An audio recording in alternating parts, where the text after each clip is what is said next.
परमात्मने नमः। श्री गुरु चरण कमलेभ्यो नमः। निजानन्दस्य कृष्णस्य प्राणनाथस्य वै ध्रुवम् चरित्रं पावनमेतत् याज्यलोके सुदुर्लभम्। पठनात् श्रवणात् चैव प्रेम भक्त्या समर्चनात् लभते चेप्सितं लोके अन्ते च पदमव्ययम्।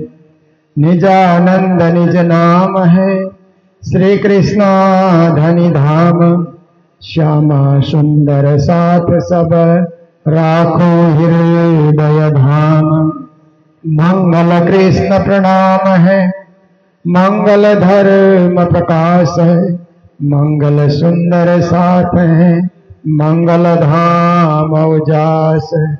मंगल सुंदर साथ है मंगल धाम उजास। बोलो वृंदावन बिहारी लाल की, श्री सद्गुरु महाराज की, श्री प्राणनाथ प्यारे की, गुरु जी मंगलदास महाराज की, भक्त और भगवान की। मेरे तो आधार राज श्यामा के चरनार बिंद। मेरे तो आधार श्यामा के चरनार बिंद। मेरे तो आधार राज श्यामा के चरनार बिंद। मेरे तो आधार राज श्यामा के चरनार बिंद। राज के चरनार बिंद। राज के चरनार बिंद। श्यामा के चरनार बिंद। श्यामा के चरनार बिंद। राज के चरनार बिंद। राज के चरनार बिंद। श्यामा के चरनार बिंद। श्यामा के चरनार बिंद। मेरे तो आधार राज श्यामा के चरनार बिंद। मेरे तो आधार राज श्यामा के चरनार बिंद। सतगुरु के चरनार बिंद। सतगुरु के चरनार बिंद। श्री जी के चरनार बिंद। सतगुरु के चरणार बिंद, सतगुरु के चरणार बिंद, श्री गुरु के चरणार बिंद, गुरु के चरणार बिंद, तो आधार राज श्यामा के चरणार बिंद, तो आधार राज श्यामा के चरणार बिंद, तो आधार राज श्यामा के चरणार बिंद,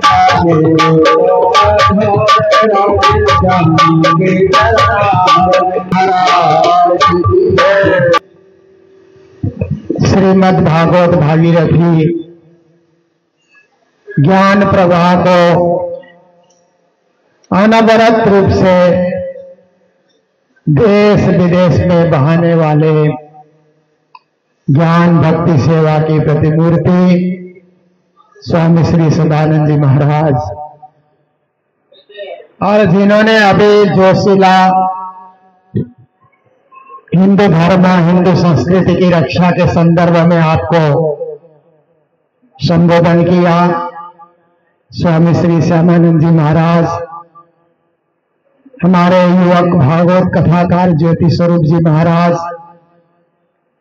इधर तोशाम से आई हुई मीना माता जी, पूर्णा माता जी, और हमारे सभी संगीतकार बंधुगण रवि जी से लेकर के संगीतकार टीम के सभी सदस्य, हमारे पुजारी जी जो भिवानी से आए हुए हैं, दिलीप जी, प्रकाश शर्मा जी जो प्रणामी मीडिया के माध्यम से प्रणामी समाज की गतिविधि को यूट्यूब चैनल के माध्यम से आप सबके बीच प्रस्तुत करते हैं, और आप समस्त सुंदर साथ जी, धर्मप्राण माताएं, बहनें, भाइयों, सभी को कोटि कोटि करवत्ता प्रेम प्रणाम। हम लोग 2 साल पहले यहाँ आए थे महाराज जी के साथ ही, तब आयोजक बने थे हमारे सिलीगुड़ी के सुंदर साथ, अयोध्या धाम में श्रीमद् भागवत कथा कराने के लिए, और इस बार आयोजक बने हमारे काठमांडू के सुंदर साथ, जिनके सौजन्य से यह कथा का आयोजन हो रहा है। तो आप सभी धन्य भाग्यशाली हैं जो इस कथा के आयोजक बनकर के यहाँ उपस्थित हैं। हम लोग 2 साल पहले आए थे तो मंदिर का फाउंडेशन चल रहा था, श्री राम लला श्री राम प्रभु के मंदिर का फाउंडेशन का कार्यक्रम चल रहा था। तब भी हम लोगों ने दर्शन किए, और 22 जनवरी को सारे भारत के संतों को मंदिर के उद्घाटन के अवसर पर आमंत्रण किया गया। हम तीनों संत को भी आमंत्रण किया गया था, पूज्य महाराज जी, मुझे भी, हमारे श्यामानंद जी महाराज और भी हमारे गुरुजन थे। तो 22 जनवरी को भी यहाँ पर आकर के दर्शन करने का और इस पावन पवित्र भूमि में श्री राम प्रभु के चरण धूल को नतमस्तक करने का यह मौका मिला, और ये फिर से मौका आया। आज से हमारे काठमांडू के धर्मप्राण सुंदर साथ के सौजन्य से पूज्य महाराज जी की कथा में फिर से आने का, फिर से सम्मिलित होने का। तो देखिए, हिंदू धर्मों के फुलबाड़ी है। कहीं भी आप फुलबाड़ी देखते हैं ना, तो वहां जात जात के फूल खिले हुए होते हैं ना। एक ही जात के फूल खिले तो उस फुलबाड़ी देखने का उतना आनंद नहीं मिलता। जहां जात जात के फूल खिले हुए हैं, सबकी अलग अलग सुगंधी है, सबका अलग अलग रंग है, सबका अलग अलग ढंग है, और सबके सब उस बगीचे की शोभा को बढ़ा रहे हैं। ऐसे फुलवाड़ी को देख देख करके मन मोहित हो जाता है। इसी प्रकार से हिंदू धर्म ये तो लाखों साल पुराना धर्म है। जब से सृष्टि बनी तभी से ये धर्म चालू हुआ। जब से सृष्टि बनी तभी वेद का ज्ञान विश्व में उतरा। तब से लेकर के भिन्न भिन्न मतों में, भिन्न भिन्न संप्रदायों में, भिन्न भिन्न आस्थाओं में, भिन्न भिन्न तीर्थों में, भिन्न भिन्न देवों में, भिन्न भिन्न देवियों में विभक्त होने के कारण भी हिंदू धर्म महान है, श्रेष्ठ है, एक है, नेक है और सबके कल्याण के लिए है। देखिए, हमारे तीर्थों के विषय में भी आपने सुना, तो जब किसी तीर्थ भूमि में हम लोग जाते हैं ना, तो तीर्थ के हवा लेने से, तीर्थ के नदियों में स्नान करने से, तीर्थ में पैदल चलने से परिक्रमा का भाव हो जाता है। और जहां जहां जाऊं सोई परिक्रमा, जो जो करूं सो पूजा। यहां आकर के जहां भी आप जाएंगे ना, अपने आप परिक्रमा हो जाएगी। जो भी कर्म करेंगे यहाँ आकर के पूजा के समान, क्योंकि ये भूमि ही पावन है ना, भूमि तीर्थ है और तीर्थ स्वयं तीर्थ नहीं बनते। भूमि तो जब से सृष्टि बनी तभी से ये पृथ्वी है, पर जहां पर अवतारी पुरुष आते हैं, महापुरुष आते हैं, आकर के तपस्या करते हैं, जन सेवा करते हैं, समाज रक्षण के लिए कार्य करते हैं, तो वही भूमि तीर्थ भूमि बन जाती है। देखिए, यह अयोध्या की भूमि भी जब से सृष्टि बनी, यह धरती तो पहले से थी, पर पहले इस भूमि में कोई तीर्थ भाव से नहीं आता था जब तक प्रभु राम का आगमन नहीं हुआ। जब से प्रभु राम का आगमन हुआ तो सारे हिंदू धर्म, सारे विश्व के लोग अयोध्या को तीर्थ भूमि मान करके आने लगे, क्योंकि प्रभु राम ने अपने चरण धूल के द्वारा इस भूमि को पावन किया। देखिए, मथुरा और वृंदावन की भूमि भी सृष्टि के समय से बनी हुई भूमि थी, वहां कोई तीर्थ भाव से जाता नहीं था। परंतु जब श्री कृष्ण का आविर्भाव हुआ न द्वापर युग के अंत में, फिर क्या हुआ कि सारे विश्व के लोग मथुरा वृंदावन को तीर्थ भूमि मान करके जाने लगे, आने लगे और वहां की सेवा करने लगे। तो ऐसे ही आप देखिए कि नौतनपुरी की भूमि भी पहले से थी, महामंगलपुरी, पद्मावतीपुरी की भूमि भी पहले से थी, पर जब हमारे सतगुरु देवचंद्र जी और महामते प्राणनाथ जी ने आकर के तीनों पुरी धाम की स्थापना की, तो हमारे लिए पवित्र धाम हो गए, तीर्थ धाम हो गए। हम ऐसे धाम में जाकर के दर्शन करके अपने आप को कृतकृत्य मानते हैं। तो तीर्थ बनाने के लिए किसी अवतारी पुरुष की जरूरत होती है, महात्मा की जरूरत होती है, महापुरुष की जरूरत होती है। तो आज ये महान तीर्थ आपने सुना कि महान तीर्थ तो था ही, परंतु बाबर ने जब आक्रमण किया भारत के ऊपर, तो उसने अपने सेनापति मीर बांकी को भेजा कि जहां जहां हिंदू के बड़े बड़े तीर्थ स्थल हैं उनको ध्वंस करो, ताकि हम कायम राज्य की स्थापना कर सके। क्योंकि किसी भी देश को अपने बस में करना है तो वहां की संस्कृति और वहां के धर्म को नष्ट कर देना चाहिए। तो उसका सेनापति आकर के यहाँ के राम मंदिर को तोड़वाया। यहाँ बहुत सारे राम भक्त उस समय भी रहते थे, परंतु उससे भिड़ने का, उससे लड़ने की क्षमता उन लोगों ने जाहिर नहीं की है। इसलिए 500 साल तक प्रभु राम लला को मंदिर से बाहर रहना पड़ा। ब्रिटिश काल भी आया, उसके बाद हमारा देश स्वतंत्र हुआ, फिर भी कई वर्ष बीतते रहे और हिंदू लोग अपने अस्तित्व को पाने के लिए, अपने प्रभु राम को उसी जगह देखने के लिए लड़ाइयां लड़ते रहे और कोर्ट में भी केस चलता रहा। पर अंत में भारत के सर्वोच्च न्यायालय ने फैसला दिया कि यह हिंदुओं की भूमि है, प्रभु राम की भूमि है और प्रभु राम की भूमि में प्रभु राम का भव्य मंदिर बनना चाहिए। मंदिर बना। 22 जनवरी को प्रधानमंत्री जी के द्वारा उद्घाटन भी हुआ। पूरे विश्व में हिंदू धर्म की शान बढ़ी और विश्व के लोग इस स्थान को देखने के लिए आते हैं, दर्शन करने आते हैं। आप सबका एक ही उद्देश्य है, क्योंकि हम लोग किसी भी संप्रदाय में दीक्षित हैं, किसी भी मत में, किसी भी पंथ में दीक्षित हैं, पर हिंदू धर्म की यह विशेषता है कि एक दूसरे के देवी देवता का आदर करना, सभी देवी देवता का आदर करना और सभी एक दूसरे से मिलजुल करके रहना। भले ही हमारा मंत्र अलग हो, हमारी आस्था अलग हो, परंतु हम सब एक हैं ऐसा सोच करके हम लोग चलते हैं। इसलिए सभी तीर्थों के हम लोग दर्शन करते हैं। तो देखिए दर्शन का लाभ भी आपको मिलेगा। और यहाँ पर जो सरयू नदी बहती है, ये सरयू नदी नेपाल से आए हुए संदर्शनार्थ के लिए गर्व का विषय है कि नेपाल से जो कर्णाली नदी और महाकाली नदी बह करके आती है ना, दोनों नदी का यहीं पर संगम होता है और उसी को सरयू नदी कहा जाता है। बोलो कृष्ण कन्हैया लाल की। कहाँ हिमालय से बह करके नदी आई और वही नदी तीर्थ के रूप में परिणत हो गई प्रभु राम की चरण धूल को पा करके। तो सरयू नदी के लिए आप दर्शन कर सकते हैं और वहां पर स्नान कर सकते हैं।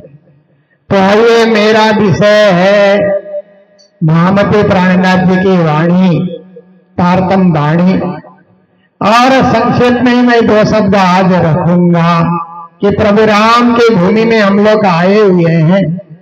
तो रामायण में एक तो उपाय आती है बाल कांड में, नेत नेत कई वेद निरूपा निजानंद निरूपादि अनुपा संभ विरंत विष्णु भगवाना उपजत जाय अंश ते नाना। ये प्रसंग आता है बालकांड में, जब मनु और सद्रुपया तपस्या करने के लिए जाते हैं तो किसका ध्यान करते हैं। इस संबंध में तुलसीदास जी ने इस चौपाई की रचना की। तो कहते हैं मनु और सद्रुपा उस परब्रह्म का ध्यान करते हैं जिस परब्रह्म को वेदों ने नेता नेता ऐसे करके कहा। यह भी नहीं, वह भी नहीं, इधर भी नहीं, उधर भी नहीं। संसार में परब्रह्म की खोज करेंगे तो कहीं भी नहीं दिखते। इसलिए वेदों ने कहा कि यहाँ नहीं, वहां नहीं, इधर नहीं, उधर नहीं, यह नहीं, वह नहीं। वह तो सबसे परे है, परे से परे है परब्रह्म। और परब्रह्म कैसे है? निजानंद स्वरूप है, निजानंद निरूपादि अनुपा।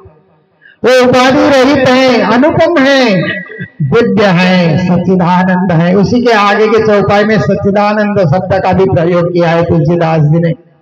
तो देखिए शंभुरंच विष्णु भगवाना, ये त्रिदेव है ना, ब्रह्मा विष्णु महेश, वो भी पूर्ण ब्रह्म परमात्मा के अंश से अवतरित होते हैं। उपज ही जाके अंश ते नाना, जिस पर ब्रह्म के अंश से त्रिदेव उत्पन्न होते हैं उसी पर ब्रह्म का मनु और सद्रुपा ध्यान लगाते हैं। इसका मतलब है हम भी उसी पर ब्रह्म परमात्मा की भक्ति करते हैं जो निजानंद स्वरूप है। निजानंद का अर्थ क्या होता है? आत्मानंद। आप देखिए कि आत्मा में भी आनंद का अनुभव होता है कभी कभी। जैसे आप देखिए कि शरीर को भी आनंद का अनुभव होता है। कब होता है? गर्मी में आराम से आप नहाइए, स्नान कीजिए तो शरीर को नहाने का एक आनंद का अनुभव होता है ना। आपको भूख लग रही है तो मजे से आप खाइए, बढ़िया व्यंजन आप खाइए तो शरीर को पेट भरने का एक आनंद का अनुभव होता है ना। आपको नींद सता रही है और आराम से बिस्तर में लेट जाइए तो सोने के आनंद का आपको अनुभव होता है। पर वो तो मात्र शरीर का आनंद है ना, आता है जाता है, फिर भूख लगती है, फिर नहाने की इच्छा होती है, फिर नींद आती है। वो आनंद तो आता है जाता है, आता है जाता है, ऐसे चलता है शरीर का आनंद। पर एक आनंद मन का आनंद भी होता है जो मनोरंजन से हमें प्राप्त होता है। कई लोग नाच रहे हैं, गा रहे हैं, कई मनोरंजन की बातें कर रहे हैं, हास्य कवि सम्मेलन हो रहा है, आदि इत्यादि जो मनोरंजन की चीजें होती है। कई लोग गीत गा रहे हैं तो आपको एक मनोरंजन मिलता है, वो मन का आनंद है। थोड़ी देर मन उसमें प्रभावित हो जाता है। पर उससे भी परे और एक आनंद है, बुद्धि का आनंद, जो प्रवचन सुनने से, अच्छी अच्छी किताबें पढ़ने से, अच्छे अच्छे धर्मशास्त्र को पढ़ने से बुद्धि का आनंद मिलता है, हमको ज्ञान मिलता है। ज्ञान मिलने से जो एक खुशी होती है उसको आनंद कहा जाता है, जो बौद्धिक आनंद माना जाता है। उससे परे एक आनंद है जिसको आत्मा का आनंद कहते हैं, निजानंद कहते हैं। वो परमात्मा का अनुभव करने से, परब्रह्म परमात्मा ही मेरे स्वामी, श्री राजश्यामा ही मेरे स्वामी। उनकी फोटो देखने से, उनके मंदिर में जाने से, उनके श्रृंगार देखने से, उनकी वाणी पढ़ने से हमें उस निजत्व का जब बोध हो जाता है और हमें पता लगता है कि हम भी उसी निजानंद के अंश हैं, तो हमें आत्मा में एक आनंद का अनुभव होता है। इसी के लिए श्री जी महाराज ने निज नाम महामंत्र में कहा, आयो आनंद अखंड घर को श्री अक्षरातीत भरता।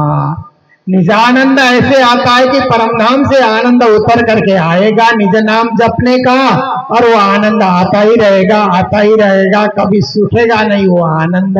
वो नित्य आनंद होगा, अखंड आनंद होगा, सच्चित से भरा हुआ आनंद होगा, उसी को निजानंद कहा जाता है। तो गुरु जी मंगलदास जी महाराज ने अपनी चौपाई में कहा, निजानंद को सुमिर के सतगुरु का कर ध्यान, सुंदर साथ के चरण में दास करे प्रणाम। बार बार विनय करो सुंदर साथ से यह, सेवक सेवा भाव में बाड़े प्रेम स्नेहा। गुरु जी भी उसी निजानंद की चर्चा कर रहे हैं।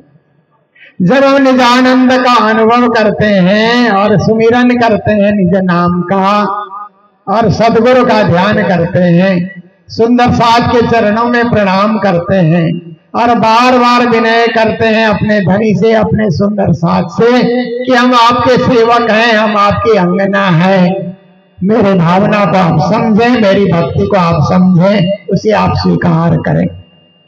तो साक्षात पूर्ण ब्रह्म श्री राज्य को पाने के लिए, धाम धनी को पाने के लिए निजानंद को धारण करना, निजानंद का अनुभव करना, ये गुरु जी की भी बात है। और हमारे साक्षात देवचंद्र जी महाराज को निजानंदाचार्य कहा जाता है। उन्होंने जिस संप्रदाय की स्थापना की ना, उसको निजानंद संप्रदाय कहा जाता है। धने श्री देवचंद्र जी निजानंद, जिन प्रकट करी संप्रदाय, तिन थे हम या लखी, हम द्वार पावे अवते हैं। धनी देवचंद्र जी महाराज ने नौतनपुरी धाम में एक संप्रदाय की स्थापना की, झंडा फहराते हुए, और उस संप्रदाय का नाम रखा निजानंद संप्रदाय। नाम रखा निजानंद संप्रदाय, परंतु वो बड़ा विकसित हुआ कृष्ण प्रणामी धर्म के नाम से। देखिए, घर में नाम कुछ रखा जाता है, स्कूल जाने के बाद एक नाम अलग हो जाता है ना, वो नाम व्यापक हो जाता है, घर का नाम घर में रह जाता है। ऐसे ही निजानंद संप्रदाय प्रणामियों के बीच में रह गया, परंतु कृष्ण प्रणामी के नाम से हम विश्वविख्यात हैं। जितने भी लेखक, दार्शनिक, कवियों ने कहीं भी हमारी चर्चा की है तो कृष्ण प्रणामी के रूप में उन्होंने चर्चा की है। अलग अलग डिक्शनरियों में अलग अलग थीसिस लिखने वालों ने भी हमें कृष्ण प्रणामी के रूप में परिचय दिया है। ये हमारा विकास का नाम है, परंतु हमारा उद्भव का नाम निजानंद है। तो हम कहीं भी जाएं, भागवत सुनने जाएं, वाणी चर्चा सुनने जाएं, सत्संग करने जाएं, हमारा एक ही लक्ष्य है कि हम अपने आत्मानंद को प्राप्ति करें, परमात्मा को समझें, परमात्मा के सच्चिदानंद स्वरूप में हम खो जाएं, और अंततोगत्व हमारी मोक्ष हो, तो परम धाम की प्राप्ति हो। जहाँ आवागमन नहीं, ऐसे परम धाम की प्राप्ति हो। यही भाव लेकर के हम लोग सारे तीर्थों में, पूज्य महाराज जी ने भागवत कई तीर्थों में कराए, और मुझे भी हर तीर्थ के भागवत में जाने का मौका मिला। और ये अयोध्या धाम में तो दो बार की कथा में आने का मौका मिला है। आप सभी भी सौभाग्यशाली हैं। आज प्रारंभ का दिन है, कल दिन भर हम लोग यहीं पर हैं। जैसे महाराज जी कथा का समय बताएंगे और दर्शन का समय बताएंगे, उसी तरह सब लोग साथ में जाएंगे। तो हम सब सच्चिद आनंद के प्राप्ति के लिए सदा सदा लगे रहे, बने रहे, डटे रहे, इन्हीं सद्भावनाओं के साथ अभी के शब्द को, वाणी चर्चा को मैं यही विराम दे रहा हूँ। जय जयकार के साथ बोलो कृष्ण कन्हैया लाल की, सदगुरु महाराज की, श्री प्राणनाथ प्यारे की, आज के आनंद की, सियावर रामचंद्र की।